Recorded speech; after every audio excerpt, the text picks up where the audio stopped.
3.5 ತಿಂಗಳ ಮಧ್ಯಪ್ರಾಚ್ಯ ಯುದ್ಧ ಕೊನೆಗೂ ಕೂಡ ಅಂತ್ಯ ಕಂಡಿದೆ. ಇರಾನ್ ಮತ್ತು ಅಮೆರಿಕ ಮಧ್ಯೆ ಶಾಂತಿ ಒಪ್ಪಂದ ಯಶಸ್ವಿಯಾಗಿದೆ. 3.5 ತಿಂಗಳ ಮಧ್ಯಪ್ರಾಚ್ಯ ಯುದ್ಧ ಅಂತ್ಯ. ಇರಾನ್ ಅಮೆರಿಕ ಮಧ್ಯೆ ಶಾಂತಿ ಒಪ್ಪಂದ. ಶುಕ್ರವಾರ ಶಾಂತಿ ಒಪ್ಪಂದಕ್ಕೆ ಸಹಿ ಹಾಕಲಿರೋ ಅಮೆರಿಕ ಮತ್ತು ಇರಾನ್ 19ನೇ ತಾರೀಕು ಶಾಂತಿ ಒಪ್ಪಂದಕ್ಕೆ ಸಹಿ ಬೀಳಲಿದೆ. ಇರಾನ್ ಜೊತೆಗಿನ ಶಾಂತಿ ಒಪ್ಪಂದ ಅಂತಿಮವಾಗಿದೆ ಅಂತ ಡೊನಾಲ್ಡ್ ಟ್ರಂಪ್ ಟ್ವೀಟ್ ಮಾಡಿದ್ದಾರೆ. ಸ್ವಿಟ್ಜರ್ಲೆಂಡ್ನಲ್ಲಿ ಶುಕ್ರವಾರ ಅಮೆರಿಕ ಇರಾನ್ ಶಾಂತಿ ಒಪ್ಪಂದಕ್ಕೆ ಸಹಿ ಹಾಕಲಿವೆ. ಇದರ ಜೊತೆಗೆ ಯುದ್ಧ ಅಂತ್ಯ ಆಗಿದೆ ಅಂತ ಅಮೆರಿಕ ಅಧ್ಯಕ್ಷ ಡೊನಾಲ್ಡ್ ಟ್ರಂಪ್ ಘೋಷಣೆ ಮಾಡಿದ್ದಾರೆ. ಜಗತ್ತಿಗೆ ಗುಡ್ ನ್ಯೂಸ್ ಇದು. ಹಾರ್ಮೋಜ್ ಜಲಸಂಧಿ ಮುಕ್ತಗೊಂಡಿದೆ ಅಂತಲೂ ಕೂಡ ಡೊನಾಲ್ಡ್ ಟ್ರಂಪ್ ಟ್ವೀಟ್ ಮಾಡಿದ್ದಾರೆ. ಇರಾನ್ ವಿರುದ್ಧ ಅಮೆರಿಕ ನೌಕಾಪಡೆಯ ದಿಗ್ಬಂಧನ ಅಂತ್ಯಕ್ಕೂ ಟ್ರಂಪ್ ಆದೇಶವನ್ನ ಹೊರಡಿಸಿದಾರಂತೆ. ಯುದ್ಧ ಅಂತ್ಯವಾಗಿದೆ ಅಂತ ಡೊನಾಲ್ಡ್ ಟ್ರಂಪ್ ಟ್ರುತ್ನಲ್ಲಿ ಮಾಹಿತಿಯನ್ನ ಹಂಚಿಕೊಂಡಿದ್ದಾರೆ. ಜಾಗತಿಕ ಆರ್ಥಿಕತೆ ಮತ್ತು ತೈಲ ಮಾರುಕಟ್ಟೆಯನ್ನ ತಲ್ಲಣಗೊಳಿಸಿದಂತಹ ಮಹಾಸಮರ, ಅಮೆರಿಕ ಮತ್ತು ಇರಾನ್ ನಡುವಿನ ಮಹಾಸಮರಕ್ಕೆ ಕೊನೆಗೂ ಬ್ರೇಕ್ ಬೀಳುವಂತಹ ಕಾಲ ಬಂದಿದೆ. ಇದೇ 19ನೇ ತಾರೀಕು ಅಂದರೆ ಶುಕ್ರವಾರ ಶಾಂತಿ ಒಪ್ಪಂದಕ್ಕೆ ಎರಡೂ ದೇಶಗಳು ಸಹಿ ಹಾಕಲಿವೆ. ಕಳೆದ 100ಕ್ಕೂ ಅಧಿಕ ದಿನಗಳಿಂದ ನಡೀತಾ ಇದ್ದ ಭೀಕರ ಯುದ್ಧ ಕೊನೆಗೂ ಅಂತ್ಯ ಕಂಡಿದೆ. ಅಮೆರಿಕ ಅಧ್ಯಕ್ಷ ಡೊನಾಲ್ಡ್ ಟ್ರಂಪ್ ಈ ಮಹತ್ವದ ಘೋಷಣೆಯನ್ನ ಮಾಡಿದ್ದಾರೆ. ಶಾಂತಿ ಒಪ್ಪಂದ ಆಗಿದೆ ಅಂತ. ಇಡೀ ಜಗತ್ತಿಗೆ ತೈಲ ಬಿಕ್ಕಟ್ಟಿನ ಆತಂಕದಿಂದ ಈ ಮೂಲಕ ದೊಡ್ಡ ಮುಕ್ತಿ ಸಿಕ್ಕಂತಾಗಿದೆ.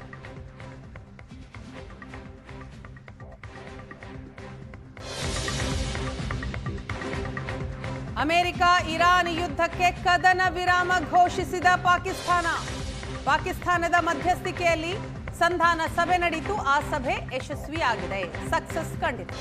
ಲೆಬನಾನ್ ಸೇರಿ ಅಮೆರಿಕ ಇರಾನ್ ನಡುವಿನ ಮಿಲಿಟರಿ ಸಂಘರ್ಷ ಅಂತ್ಯಗೊಂಡಿದೆ.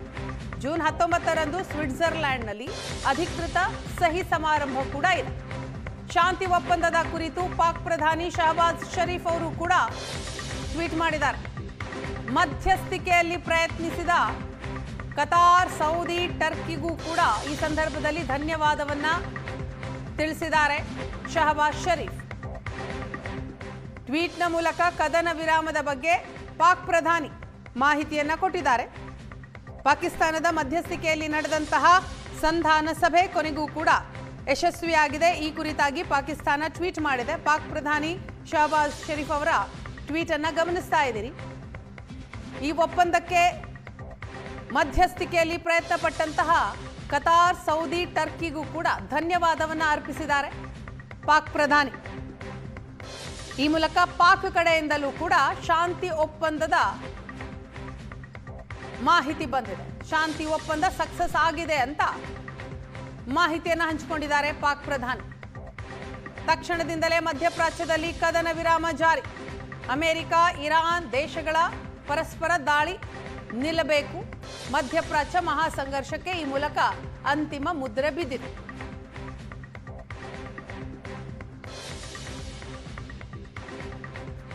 ಫೆಬ್ರವರಿ 28ರಂದು ಆರಂಭ ಆಗಿದ್ದಂತಹ ಅಮೆರಿಕ ಮತ್ತು ಇರಾನ್ ನಡುವಿನ ಭೀಕರ ಯುದ್ಧ ಕೊನೆಗೂ ಕೂಡ ತೆರೆ ಕಂಡಿದೆ.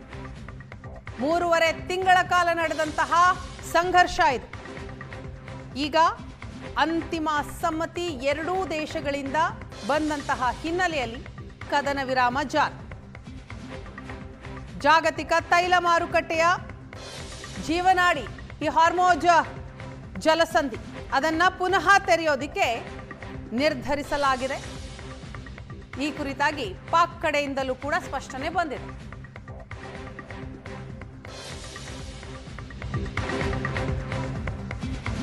ಅಮೆರಿಕದ ಜೊತೆ ಶಾಂತಿ ಒಪ್ಪಂದವನ್ನ ಇರಾನ್ ಕೂಡ ಖಚಿತಪಡಿಸಿದೆ. ಅಮೆರಿಕ ಮತ್ತು ಇಸ್ರೇಲ್ ವಿರುದ್ಧದ ನಮ್ಮ ಹೋರಾಟ ಯಶಸ್ವಿಯಾಗಿದೆ. ಅಮೆರಿಕ ಇಸ್ರೇಲ್ ವಿರುದ್ಧದ ಯುದ್ಧದಲ್ಲಿ ನಮ್ಮದೇ ಜಯ ಅಂತ ಇರಾನ್ ಹೇಳಿಕೊಂಡಿದೆ. ರಾತ್ರಿಯಿಂದಲೇ ಯುದ್ಧ ಅಂತ್ಯವಾಗಿದೆ ಅಂತ ಇರಾನ್ ಘೋಷಣೆ ಮಾಡಿದೆ. ಅಮೆರಿಕ ಅಂತಿಮ ಬದ್ಧತೆಗಳನ್ನು ಪೂರೈಸಿದರೆ ಶುಕ್ರವಾರ ಒಪ್ಪಂದಕ್ಕೆ ಸಹಿ ಬೀಳತ್ತೆ. ಅಮೆರಿಕ ಮತ್ತು ಇಸ್ರೇಲ್ಗೆ ಹಲವು ಷರತ್ತುಗಳನ್ನು ಇರಾನ್ ಹಾಕಿದೆ. ಶಾಂತಿ ಒಪ್ಪಂದ ಲೆಬನಾನ್ಗೂ ಅನ್ವಯವಾಗುತ್ತೆ ಅಂತ ಇರಾನ್ ಹೇಳಿದೆ. ಇರಾನ್ ವಿರುದ್ಧ ಅಮೆರಿಕದ ಜಲ ದಿಗ್ಬಂಧನ ಅಂತ್ಯವಾಗಿದೆ ಅಂತಲೂ ಕೂಡ ಇರಾನ್ ಘೋಷಣೆಯನ್ನ ಮಾಡಿದೆ. ಇರಾನ್ನ ರಾಷ್ಟ್ರೀಯ ಭದ್ರತಾ ಸಮಿತಿಯಿಂದ ಈ ಕುರಿತಾಗಿ ಹೇಳಿಕೆ ಕೂಡ ಬಿಡುಗಡೆಯಾಗಿದೆ. ಈಗಾಗಲೇ ಅಮೆರಿಕ ಅಧ್ಯಕ್ಷ ಟ್ರಂಪ್ ಕೂಡ ಶಾಂತಿ ಒಪ್ಪಂದದ ಬಗ್ಗೆ ಸೋಷಿಯಲ್ ಮೀಡಿಯಾದಲ್ಲಿ ಮಾಹಿತಿಯನ್ನು ಹಂಚಿಕೊಂಡ್ರು. ಮತ್ತೊಂದು ಕಡೆ ಪಾಕಿಸ್ತಾನ ಕೂಡ ಈ ಬಗ್ಗೆ ಸ್ಪಷ್ಟನೆಯನ್ನ ಕೊಟ್ಟಿದೆ. ಯಾಕಂತಂದ್ರೆ ಪಾಕಿಸ್ತಾನ ಮಧ್ಯಸ್ಥಿಕೆಯಲ್ಲೇ ನಡೆದಂತಹ ಸಂಧಾನ ಸಭೆ. ಇನ್ನೊಂದು ಕಡೆ ಇರಾನ್ ಕೂಡ ಈ ಶಾಂತಿ ಒಪ್ಪಂದದ ಕುರಿತು ಮಾಹಿತಿಯನ್ನ ಹಂಚಿಕೊಂಡಿದೆ. ಮಧ್ಯಪ್ರಾಚ್ಯ ಯುದ್ಧಕ್ಕೆ ತೆರೆ ಬಿದ್ದಿದೆ. ಅಮೆರಿಕ ಮತ್ತು ಇರಾನ್ ನಡುವಿನ ಯುದ್ಧ ಏನಿದೆ ಅದು ಅಂತ್ಯ ಕಂಡಿದೆ ಅಂತ ಇರಾನ್ ಕೂಡ ಹೇಳಿದೆ.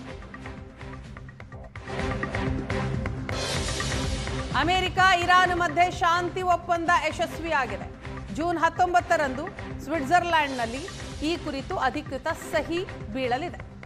ಅಮೆರಿಕ ಉಪಾಧ್ಯಕ್ಷ ಜೆಡಿ ವ್ಯಾನ್ಸ್ ಅಧ್ಯಕ್ಷತೆಯಲ್ಲಿ ಒಪ್ಪಂದಕ್ಕೆ ಸಹಿ ಹಾಕಲಾಗುತ್ತೆ. ಸ್ವಿಟ್ಜರ್ಲ್ಯಾಂಡ್ನ ಜಿನಿವಾದಲ್ಲಿ ಸಹಿ ಕಾರ್ಯಕ್ರಮ ನಡೆಯಲಿದೆ. ಇರಾನ್ ಸಂಸತ್ ವಕ್ತಾರ ಗಾಲಿಬಾಫ್, ವಿದೇಶಾಂಗ ಸಚಿವ ಅರಾಕ್ಚಿ, ಇರಾನ್ನ ಪ್ರಮುಖ ನಾಯಕರ ಸಮ್ಮುಖದಲ್ಲಿ ಸಹಿ ಕಾರ್ಯಕ್ರಮ ಇರುತ್ತೆ. ಅಂತಿಮ ಮುದ್ರೆ, ಈ ಮಧ್ಯಪ್ರಾಚ್ಯ ಮಹಾಸಂಘರ್ಷಕ್ಕೆ ಅಂತಿಮ ಮುದ್ರೆ ಬೀಳತ್ತೆ.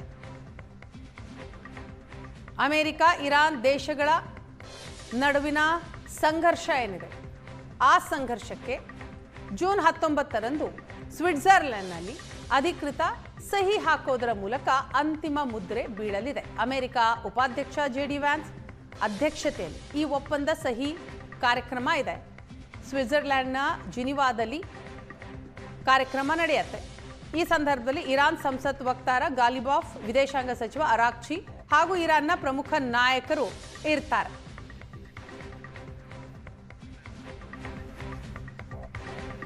ಈ ಬಗ್ಗೆ ಮಾಹಿತಿಯನ್ನ ಕೊಡ್ತಾರೆ ನಮ್ಮ ಪ್ರತಿನಿಧಿ ಶಶಿಶೇಖರ್. ಇದೀಗ ನಮ್ಮ ಜೊತೆ ಸಂಪರ್ಕದಲ್ಲಿದ್ದಾರೆ. ಶಶಿ, ಫೆಬ್ರವರಿ 28ರಂದು ಆರಂಭಗೊಂಡಂತಹ ಯುಎಸ್ ಮತ್ತು ಇರಾನ್ ನಡುವಿನ ಸಂಘರ್ಷ ಈಗ ಕೊನೆಗೂ ಕೂಡ ಈ ಒಂದು ಸಂಘರ್ಷಕ್ಕೆ ಅಂತಿಮ ಮುದ್ರೆ ಬಿದ್ದಿದೆ. 19ನೇ ತಾರೀಕು ಸಹಿ ಹಾಕೋದೊಂದು ಬಾಕಿ. ಈ ಸಂಧಾನದ ಮಾತುಕತೆ ಈ ಸಂದರ್ಭದಲ್ಲಿ ಆದಂತಹ ಬೆಳವಣಿಗೆಗಳು ಏನೇನು, ಪ್ರಮುಖ ಅಂಶ ತಿಳಿಸೋದಾದ್ರೆ? ಯುದ್ಧ ಆರಂಭವಾಗಿ 100 ದಿನ ಆಗಿದೆ. ಶಾಂತಿ ಒಪ್ಪಂದ ಆಗಬಹುದು ಅನ್ನುವಂತಹ ನಿರೀಕ್ಷೆಗಳು ಇಡೀ ಜಗತ್ತಿಗೆ ಇತ್ತು. ಆದ್ರೆ ಏಪ್ರಿಲ್ 8ನೇ ತಾರೀಕು ಒಂದು ಕದನ ವಿರಾಮವನ್ನ ಜಾರಿಗೆ ಮಾಡಲಾಯಿತು. ಅದಾದ ನಂತರ 60 ದಿನಗಳ ಕಾಲ ನಿರಂತರವಾದಂತಹ ಚರ್ಚೆ ಅಮೆರಿಕ ಮತ್ತು ಇರಾನ್ನ ಮಧ್ಯೆ, ಪಾಕಿಸ್ತಾನ ಮತ್ತು ಕೆಲವು ಯುರೋಪಿಯನ್ ದೇಶಗಳ ಮಧ್ಯಸ್ಥಿಕೆಯಲ್ಲಿ ಒಂದು ಬ್ಯಾಕ್ ಚಾನೆಲ್ ನ ಮೂಲಕ ನಡೀತಾನೆ ಇತ್ತು. ಡೊನಾಲ್ಡ್ ಟ್ರಂಪ್ 40ಕ್ಕೂ ಹೆಚ್ಚು ಬಾರಿ ಹೇಳಿದ್ರು ಇನ್ನೇನ್ ಶಾಂತಿ ಒಪ್ಪಂದ ಆಗೋಗಿದೆ, ಕೆಲವೇ ದಿನಗಳಲ್ಲಿ ಘೋಷಣೆ ಮಾಡ್ತೀವಿ ಅಂತ. ಕಳೆದ 60 ದಿನಗಳಿಂದ ನಿರಂತರವಾಗಿ ಡೊನಾಲ್ಡ್ ಟ್ರಂಪ್ ಹೇಳ್ಕೊಳ್ತಾ ಬರ್ತಾ ಇದ್ರು. ಆದ್ರೆ ಇರಾನ್ ಅದನ್ನ ರಿಜೆಕ್ಟ್ ಮಾಡ್ತಾನೆ ಬರ್ತಾ ಇತ್ತು. ಆದ್ರೆ ಈಗ ಅಧಿಕೃತವಾಗಿ ಯುದ್ಧ ಅಂತ್ಯ ಆಗಿದೆ ಅಂತ ಡೊನಾಲ್ಡ್ ಟ್ರಂಪ್ ಇವತ್ತು ತಮ್ಮ ಟ್ರೂತ್ ಸೋಷಿಯಲ್ ನಲ್ಲಿ ಘೋಷಣೆ ಮಾಡಿದ್ರು. ಅದನ್ನ ಇರಾನ್ ಕೂಡ ಅಧಿಕೃತಗೊಳಿಸಿದೆ. ಹೌದು, ಶಾಂತಿ ಒಪ್ಪಂದ ಆಗತ್ತೆ ಶುಕ್ರವಾರ ಸ್ವಿಟ್ಜರ್ಲ್ಯಾಂಡ್ ನಲ್ಲಿ ಅನ್ನುವಂತಹ ವಿಚಾರ. ಇವತ್ತು ರಾತ್ರಿಯಿಂದಲೇ ಯುದ್ಧ ಅಂತ್ಯವಾಗಿದೆ ಮತ್ತು ಹೋರ್ಮುಜ್ ಜಲಸಂಧಿ ಮುಕ್ತ ಆಗಿದೆ. ಅಮೆರಿಕದ ಮಿಲಿಟರಿ ಇರಾನ್ನ ಸುತ್ತ ನೌಕಾ ದಿಗ್ಬಂಧನವನ್ನ ಹಾಕಿತ್ತು. ಆ ದಿಗ್ಬಂಧನವೂ ಕೂಡ ಅಂತ್ಯ ಆಗಿದೆ ಅಂತ ಎರಡೂ ದೇಶಗಳು ಘೋಷಣೆ ಮಾಡಿದ್ದಾವೆ. ಈಗ ಶಾಂತಿ ಒಪ್ಪಂದ ಯಾವಾಗ ಆಗುತ್ತೆ ಅನ್ನುವಂತಹ ಪ್ರಶ್ನೆ ಇದೆ. ಶುಕ್ರವಾರ ಸ್ವಿಟ್ಜರ್ಲ್ಯಾಂಡ್ ನ ಜಿನಿವಾದಲ್ಲಿ ಶಾಂತಿ ಒಪ್ಪಂದಕ್ಕೆ ಇರಾನ್ ಮತ್ತು ಅಮೆರಿಕ ಸಹಿ ಹಾಕುತ್ತವೆ ಅನ್ನುವಂತಹ ವಿಷಯವನ್ನು ಕೂಡ ಎರಡೂ ದೇಶಗಳು ಖಚಿತಪಡಿಸಿದಾವೆ. ಆದ್ರೆ ಯಾವುದೇ ಶಾಂತಿ ಒಪ್ಪಂದಗಳಾದಾಗ ಯಾರ ಟರ್ಮ್ಸ್ ಅಂಡ್ ಕಂಡೀಷನ್ ನ ಮೇಲೆ, ಯಾವ ದೇಶದ ನಿಯಮ ಮತ್ತು ಷರತ್ತುಗಳ ಮೇಲೆ ಈ ಒಪ್ಪಂದ ಜಾರಿಯಾಗುತ್ತೆ ಅನ್ನುವಂತಹ ಪ್ರಶ್ನೆ ಬರುತ್ತೆ. ಯಾಕಂದ್ರೆ ಈ ಯುದ್ಧ ಆರಂಭವಾಗುವಂತಹ ಸಂದರ್ಭದಲ್ಲಿ ಫೆಬ್ರವರಿ 28ನೇ ತಾರೀಕು ಅಮೆರಿಕ ಮತ್ತು ಇಸ್ರೇಲ್ ಇರಾನ್ನ ಮೇಲೆ ಏಕಾಏಕಿ ದಾಳಿ ಮಾಡಿ ಇರಾನ್ನ ಸರ್ವೋಚ್ಚ ನಾಯಕ ಅಲಿ ಖಮೇನಿಯನ್ನ ಕೊಂದು ಹಾಕಿದ್ವು. ಇರಾನ್ನ ಟಾಪ್ ಮಿಲಿಟರಿ ಜನರಲ್ಗಳು, ಹಿರಿಯ ನಾಯಕರನ್ನ ಹತ್ಯೆ ಮಾಡಲಾಯಿತು. ಅವತ್ತಿಗೆ ಇಸ್ರೇಲ್ ಮತ್ತು ಅಮೆರಿಕ ಯೋಚನೆ ಮಾಡಿದ್ದು, ಒಂದು ವಾರ 10-15 ದಿನಗಳಲ್ಲಿ ಇಡೀ ಇರಾನ್ ಅನ್ನ ಸೋಲಿಸಿ ಬಿಡ್ತೇವೆ ನಾವು, ಇರಾನ್ ನಮ್ಮ ಕೈಗೆ ಸಿಗುತ್ತೆ, ಅಲ್ಲೊಂದು ರೆಜಿಮ್ ಚೇಂಜ್ ಅನ್ನ ಮಾಡಬಹುದು, ಆಡಳಿತ ಬದಲಾವಣೆಯನ್ನ ಮಾಡಬಹುದು ಅನ್ನುವಂತಹ ನಿರೀಕ್ಷೆ ಅಮೆರಿಕ ಮತ್ತು ಇಸ್ರೇಲ್ಗಿತ್ತು. ಆದ್ರೆ ಇಸ್ರೇಲ್ ತೋರಿದ ಪ್ರತಿರೋಧದ ಕಾರಣದಿಂದಾಗಿ ಇರಾನ್ ತೋರಿದ ಪ್ರತಿರೋಧದ ಕಾರಣದಿಂದಾಗಿ ಅಮೆರಿಕ ಮತ್ತು ಇಸ್ರೇಲ್ ಕೈಯಲ್ಲಿ ಈ ಯುದ್ಧವನ್ನ ಗೆಲ್ಲೋದಕ್ಕೆ ಸಾಧ್ಯ ಆಗ್ಲಿಲ್ಲ. ಯಾವಾಗ ಇರಾನ್ ವಿರುದ್ಧ ಯುದ್ಧವನ್ನ ನಾವು ಗೆಲ್ಲೋದಕ್ಕೆ ಸಾಧ್ಯ ಇಲ್ಲ ಅನ್ನೋದು ಅಮೆರಿಕ ಮತ್ತು ಇಸ್ರೇಲ್ಗೆ ಅರ್ಥ ಆಯ್ತು, ಆಗ ಶಾಂತಿ ಒಪ್ಪಂದದ ವಿಷಯಗಳು ಹೊರಗೆ ಬಂದು, ನಾವು ಶಾಂತಿ ಒಪ್ಪಂದ ಮಾಡ್ಕೊಳ್ತೇವೆ, ಯುದ್ಧ ನಿಲ್ಲಿಸ್ಬಿಡ್ತೀವಿ, ಹೋರ್ಮುಸ್ ಮುಕ್ತ ಮಾಡ್ತೀವಿ ಅಂತ. ಯುದ್ಧ ಆರಂಭವಾಗುವುದಕ್ಕೆ ಮೊದಲು ಹೋರ್ಮುಸ್ ಮುಕ್ತವಾಗಿಯೇ ಇತ್ತು, ಯಾರೂ ದಿಗ್ಬಂಧನ ಹಾಕಿರ್ಲಿಲ್ಲ, ಎಲ್ಲಾ ದೇಶಗಳ ಹಡಗುಗಳು ಸ್ವತಂತ್ರವಾಗಿ ಹೋಗ್ತಾ ಇದ್ವು. ಯಾವಾಗ ಇರಾನ್ ಅನ್ನ ಈ ಯುದ್ಧದಲ್ಲಿ ಸೋಲಿಸೋದಕ್ಕೆ ಸಾಧ್ಯ ಆಗೋದಿಲ್ಲ ಅನ್ನೋದು ಸ್ಪಷ್ಟವಾಗ್ತಾ ಹೋಯ್ತು, ಯುದ್ಧ ದೀರ್ಘಕಾಲ ಎಳೆದುಕೊಂಡು ಹೋಗಬಹುದು, ಇರಾನ್ ನಲ್ಲಿ ಆಡಳಿತ ಬದಲಾವಣೆ ಅಷ್ಟು ಸುಲಭ ಅಲ್ಲ ಅಂತ ಅರ್ಥ ಆದ ನಂತರ ಶಾಂತಿ ಒಪ್ಪಂದದ ಚರ್ಚೆಗಳಾದವು. ಪಾಕಿಸ್ತಾನದಲ್ಲಿ ಆರಂಭಿಕವಾಗಿ 1-2 ಬಾರಿ ಚರ್ಚೆಗಳಾದವು, ಅಂತಿಮ ಒಪ್ಪಂದಕ್ಕೆ ಬರಲಾಗ್ಲಿಲ್ಲ. ಅದಾದ ನಂತರ ನಿರಂತರವಾಗಿ ಈಜಿಪ್ಟ್, ಕತಾರ್ ಮತ್ತು ಪಾಕಿಸ್ತಾನದ ಮಧ್ಯಸ್ಥಿಕೆ ಜೊತೆಗೆ ಹಲವು ಯುರೋಪಿಯನ್ ದೇಶಗಳ ಮಧ್ಯಸ್ಥಿಕೆಯಲ್ಲಿ ಬ್ಯಾಕ್ ಚಾನೆಲ್ ನಲ್ಲಿ ಮಾತುಕತೆಗಳು ನಡೀತಾ ಇದ್ವು. ಈಗ ಒಂದು ಹಂತಕ್ಕೆ ಯುದ್ಧ ಒಪ್ಪಂದ ಆಗುವಂತಹ ಸೂಚನೆಗಳು ಸಿಗ್ತಾ ಇದ್ದಾವೆ. ಆದ್ರೆ ಇರಾನ್ ಹಾಕಿರುವಂತಹ ಟರ್ಮ್ಸ್ ಅಂಡ್ ಕಂಡೀಷನ್ ಗಳನ್ನ ನೋಡಿದ್ರೆ ಈ ಒಪ್ಪಂದ ನಿಜವಾಗ್ಲೂ ಶುಕ್ರವಾರ ಸಹಿ ಬೀಳುತ್ತಾ ಅನ್ನುವಂತಹ ಪ್ರಶ್ನೆ ಇದೆ. $300 ಬಿಲಿಯನ್ ಯುದ್ಧ ಪರಿಹಾರವನ್ನ ಕೊಡಬೇಕು ಅಂತ ಒತ್ತಾಯ ಮಾಡಿದೆ ಇರಾನ್, ಅದಕ್ಕೆ ಅಮೆರಿಕ ಒಪ್ಪಿಕೊಳ್ಳುತ್ತಾ ಅನ್ನುವಂತಹ ಪ್ರಶ್ನೆ ಇದೆ. ಜೊತೆಗೆ ಇರಾನ್ ತಾನು ಮಾಡ್ತಿರುವಂತಹ ಕ್ಷಿಪಣಿ ಕಾರ್ಯಕ್ರಮಗಳು, ತಾನು ನಡೆಸ್ತಿದ್ದಂತಹ ಅಣ್ವಸ್ತ್ರ ಕಾರ್ಯಕ್ರಮ, ಜೊತೆಗೆ ಮಧ್ಯಪ್ರಾಚ್ಯದಲ್ಲಿ ಆಕ್ಸಿಸ್ ಆಫ್ ರೆಸಿಸ್ಟೆನ್ಸ್ ಅನ್ನುವಂತಹ ಉಗ್ರ ಗುಂಪುಗಳನ್ನ ಇರಾನ್ ಬೆಂಬಲ ಕೊಡ್ತಿತ್ತಲ್ಲ, ಹಮಾಸ್, ಹೌತೀಸ್. ಈ ಒಪ್ಪಂದಗಳ ಅರಿವಿಲ್ದೇನೆ ಡೊನಾಲ್ಡ್ ಟ್ರಂಪ್ ಅವರು ಸಂಧಾನ ಸಕ್ಸಸ್ ಅನ್ನೋದನ್ನ ಘೋಷಿಸ್ತಾರ, ಸೋಷಿಯಲ್ ಮೀಡಿಯಾದಲ್ಲಿ ಮಾಹಿತಿಯನ್ನ ಹಂಚಿಕೊಳ್ತಾರ? ವೀಣಾ, ಇವತ್ತಿನ ಇರಾನ್ನ ನೀವು ಸ್ಟೇಟ್ಮೆಂಟ್ ಅನ್ನ ನೋಡಿದ್ರು ಕೂಡ ಅಮೆರಿಕ ನಾವು ಹಾಕಿರುವಂತಹ ಷರತ್ತುಗಳಿಗೆ ಬದ್ಧತೆಯನ್ನ ವ್ಯಕ್ತಪಡಿಸಿದ್ದಾರೆ, ನಾವು ಸಹಿ ಹಾಕ್ತೇವೆ ಅನ್ನುವ ಸ್ಟೇಟ್ಮೆಂಟ್ ಇರಾನ್ನ ರಾಷ್ಟ್ರೀಯ ಭದ್ರತಾ ಸಮಿತಿಯಿಂದ ಹೊರಬಿದ್ದಿದೆ.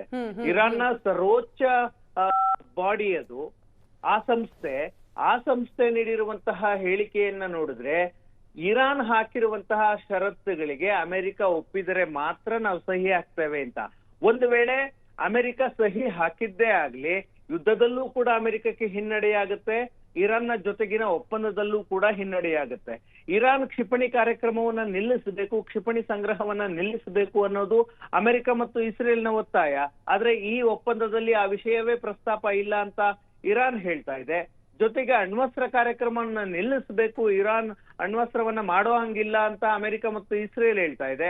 ಆದ್ರೆ ಆ ವಿಷಯದ ಬಗ್ಗೆ ನಾವು 60 ದಿನಗಳ ನಂತರ ನಿರ್ಣಯವನ್ನ ಮಾಡೋಣ, 60 ದಿನ ಮಾತುಕತೆ ಮಾಡೋಣ ಅಂತ ಇರಾನ್ ಹೇಳ್ತಾ ಇದೆ. ಜೊತೆಗೆ ಯುದ್ಧ ಪರಿಹಾರವನ್ನ ನಾವು ಕೊಡೋದಿಲ್ಲ ಅಂತ ಅಮೆರಿಕ, ಇಸ್ರೇಲ್ ಹೇಳ್ತಾ ಇದೆ. $300 ಬಿಲಿಯನ್ ಕೊಡಬೇಕು, ತಕ್ಷಣಕ್ಕೆ 24 ಬಿಲಿಯನ್ ಅನ್ನ ರಿಲೀಸ್ ಮಾಡಬೇಕು ಅಂತ ಇರಾನ್ ಷರತ್ತನ್ನ ಹಾಕಿದೆ. ಆಮೇಲೆ ಮಧ್ಯಪ್ರಾಚ್ಯದಲ್ಲಿ ಕೆಲವು ಉಗ್ರ ಗುಂಪುಗಳಿಗೆ ಬೆಂಬಲವನ್ನ ಇರಾನ್ ಕೊಡಬಾರದು ಅಂತ ಇಸ್ರೇಲ್ ಮತ್ತು ಅಮೆರಿಕ ಒತ್ತಾಯವನ್ನ ಮಾಡ್ತಾ ಇದೆ. ಆದ್ರೆ ಈ ವಿಷಯದ ಬಗ್ಗೆ ಇಡೀ ಅಜೆಂಡಾದಲ್ಲೇ ಇಲ್ಲ ಅಂತ ಇರಾನ್ ಹೇಳ್ತಾ ಇದೆ. ಯಾಕಂದ್ರೆ ಹೌತಿ ಅನ್ನುವಂತಹ ಉಗ್ರ ಸಂಘಟನೆ, ಹಮಾಸ್ ಅನ್ನುವ ಉಗ್ರ ಸಂಘಟನೆ, ಹೆಜ್ಬುಲ್ಲಾ ಅನ್ನುವ ಉಗ್ರ ಸಂಘಟನೆಗಳು ಇಸ್ರೇಲ್ನ ವಿರುದ್ಧ ಪರೋಕ್ಷ ಯುದ್ಧವನ್ನ ಮಾಡ್ತಾ ಇದ್ದಾವೆ. ಆ ಪ್ರಾಕ್ಸಿ ಗುಂಪುಗಳಿಗೆ ಬೆಂಬಲವನ್ನ ನಿಲ್ಲಿಸಬೇಕು ಅಂತ ಅಮೆರಿಕ ಮತ್ತು ಇಸ್ರೇಲ್ ಒತ್ತಾಯ ಮಾಡ್ತಾ ಇದೆ. ಆದ್ರೆ ಈ ಒಪ್ಪಂದದಲ್ಲಿ ಆ ವಿಷಯ ಇಲ್ಲ. ಇದೆಲ್ಲವನ್ನೂ ನೋಡಿದ್ರೆ ಇರಾನ್ನ ಟರ್ಮ್ಸ್ ಅಂಡ್ ಕಂಡೀಷನ್ಸ್ ಗೆ ಅಮೆರಿಕ ಮತ್ತು ಇಸ್ರೇಲ್ ಒಪ್ಪಿದ್ರೆ ಮಾತ್ರ ಈ ಒಪ್ಪಂದ ಆಗುವಂತಹ ಸಾಧ್ಯತೆ ಇದೆ. ಹಾಗೇನಾದ್ರೂ ಒಪ್ಪಂದ ಆದ್ರೂ ಕೂಡ ಇರಾನ್ನ ಕೈಯೇ ಮೇಲ್ಗೈ ಆಗುತ್ತೆ. ಎಸ್ ಎಸ್, ಥ್ಯಾಂಕ್ ಯು ಶಶೇಖರ್ ತಮ್ಮೆಲ್ಲ ಡೀಟೇಲ್ಸ್ಗಾಗಿ.